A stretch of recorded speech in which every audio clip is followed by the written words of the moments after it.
Update Bagyong Pepito, mabilis na lumalakas, at ito ay nasa 630 kilometro silangan ng Giwan, Eastern Samar ang mata ng Bagyong Pepito, at may 130 kilometers per hour na lakas malapit sa gitna at hanggang 160 kilometers per hour ang Bugzo. Ito ay kumikilos pakanluran sa bilis na 30 kilometers per hour. Saan ang mga may signal warning? May mga lugar sa Visayas at Luzon na nasa ilalim ng mga signal warnings. Signal number 2, Northern Samar, parte ng Mapanas, Gamay, Palapag, Lapinig, Eastern Samar, parte ng Arteche, Oras, San Policarpo, Dolores, Hipapad, Maslog. Epekto, malakas na hangin sa loob ng 24 na oras. Lakas ng hangin, 62 hanggang 88 km per hour. May kaunting pinsala sa paligid. Signal number 1, Quezon, Southeastern parte, Camarines Norte, Camarines Sur, Catanduanes, Albay, Sorsogon, Masbate. Northern Samar, natitirang parte, Eastern Samar, natitirang parte, Samar Biliran. Epekto, malakas na hangin sa loob ng 36 na oras. Lakas ng hangin, 39 hanggang 61 km per hour. May minimal na pinsala sa paligid. Posibleng magtaas ng signal number 5 dahil posibleng aabot sa super typhoon ang bagyo bago tumama sa Bicol. Babala, malalakas na pag-ulan, mag-ingat sa pagbaha at landslide sa mga lugar na babayuhin ng ulan. Storm surge, daluyong, posibleng magkaroon ng storm surge na may taas na 3 metro sa mga baybaying lugar ng Quezon, Camarines Sur, Catanduanes, Albay, Sorsogon, Masbate, Northern Samar, Eastern Samar, at Biliran. Gale warning, mataas ang alon hanggang 8 metro sa silangan ng Eastern Samar at Northern Samar.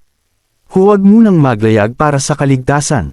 Saan ito tatama? Maaaring tumama si Pepito sa paligid ng Catanduanes bukas ng gabi o sa linggo ng umaga.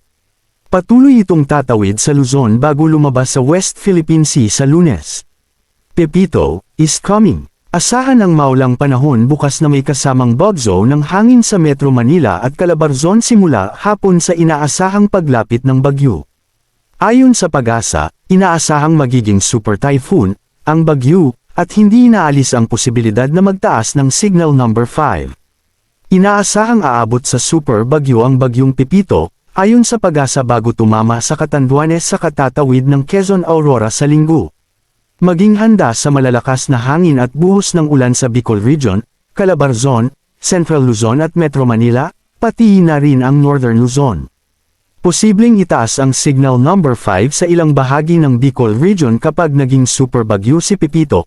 Asahan ang malakas na buhos ng ulan at bugzo ng hangin dulot ng Bagyong Pepito, maging alerto sa banta ng biglaang pagbaha at pangguho ng lupa. Inaasahang magbabago pa ang taya dito kaya't manatiling updated. Samantala, aktibong karagatan. 3 bagyo pa rin ang nasa kanlurang Pasipiko, ang Tropical Storm Toraji, dating Nikaf, Severe Tropical Storm Ophelf, Usagi, at Typhoon Pepito na may international name na Mani na nagbabanta sa Bicol Region, Central Luzon, Metro Manila at Calabarzon. Kita rin sa imahe si Bagyong Dheki sa Southwest Indian Ocean at hindi inaasahang makakaapekto sa atin. Makikita na rin na posible nang kumalma ang Pasipiko pagkatapos ni Pepito, wala nang sumusunod sa kanya. Samantala bagong Ophel na nasa parent sa extreme northern Luzon particular sa Babuyan Island at karatig lugar, nakataas pa rin ang signal ni Ophel kahit hamina na ito habang kumikilos palabas ng PAR, inaasahan na lalabas na ito ng PAR ngayong hapon o gabi.